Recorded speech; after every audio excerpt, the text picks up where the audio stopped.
Hello' বন্ধুসকল, live আহিলো। ইমান দিন বহুত কিবা কিবি শুনিলো।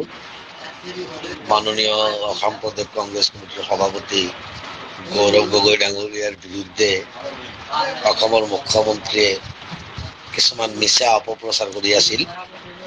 সহ্য কৰিলো। আমি সকলো অসমৰ সৰ্বস্তৰৰ জনসাধাৰণে 10 তাৰিখলৈকে বাট চালো। তেখেতে বহুত গলৰ হীৰা ফুলাই ফুলাই গৈছিল। 10 ছেপ্টেম্বৰত সকলো স্বাধীন কৰিব।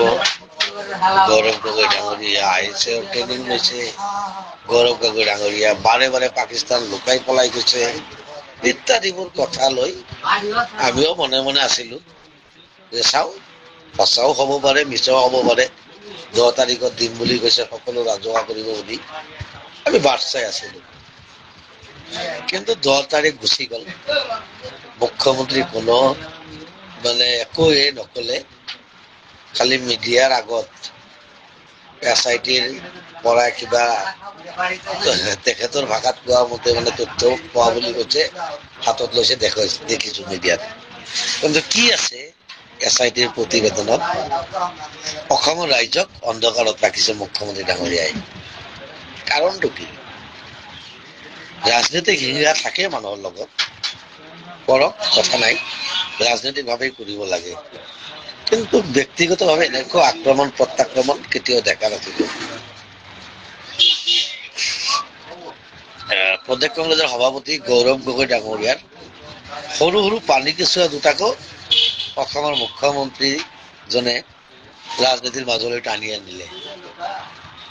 এইবিলাক কবলৈ গলে বহুত দীঘলীয়া কথা, নকওঁ।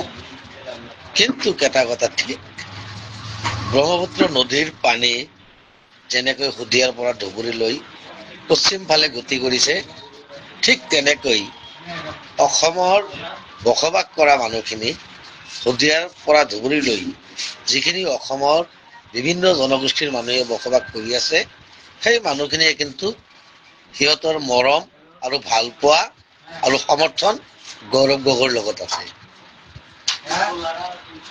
মুখ্যমন্ত্ৰীয়ে যিমানেই অপপ্ৰচাৰত লিপ্ত হ'ব, লাহে লাহে গৌৰৱ গগৈ ডাঙৰীয়াৰ পজিশ্যন ভাল হৈ আছে আমি দেখিব। অসমৰ মুখ্যমন্ত্ৰীয়ে মাননীয় প্ৰদেশ কংগ্ৰেছৰ সভাপতি গৌৰৱ গগৈ ডাঙৰীয়াক লৈ যিমান অপপ্ৰচাৰ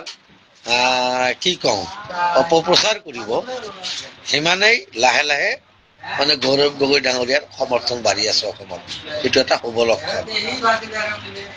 গতিকে বেছি নকওঁ, এটা কথা ঠিক, অসমৰ ধৰ্ম বৰ্ণ নিৰ্বিশেষে সকলো শ্ৰেণীৰ জনগোষ্ঠীয়ে 2026 চনত গৌৰৱ গগৈ ডাঙৰীয়াক যে মুখ্যমন্ত্ৰীৰ আসনত বহুৱাব, ইয়াৰ যি বাস্তৱ ছবি, এইটো জল জল পটপটকৈ ওলাই পৰিছে।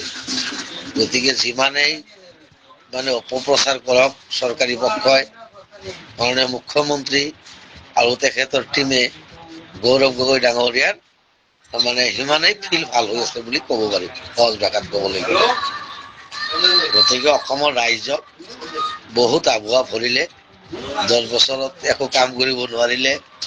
বিশেষকৈ 6 জনগোষ্ঠীৰ মানুহখিনি আজি ডাইৰেক্ট ওলাই গৈছে, বৰাণ ভাইসকল, কোচ ৰাজবংশীসকল। এইটো এটা শুভ লক্ষণ। সকলোৱে এতিয়া আৰু ভয় খাই নাথাকে মুখ্যমন্ত্ৰীৰ ৰঙা চকুক। নিজৰ নিজৰ অধিকাৰ বিচাৰি অসমৰ প্ৰত্যেকটা জনগোষ্ঠীৰ মানুহে ৰাজপথত নামি আছে। এইটো এটা শুভ লক্ষণ।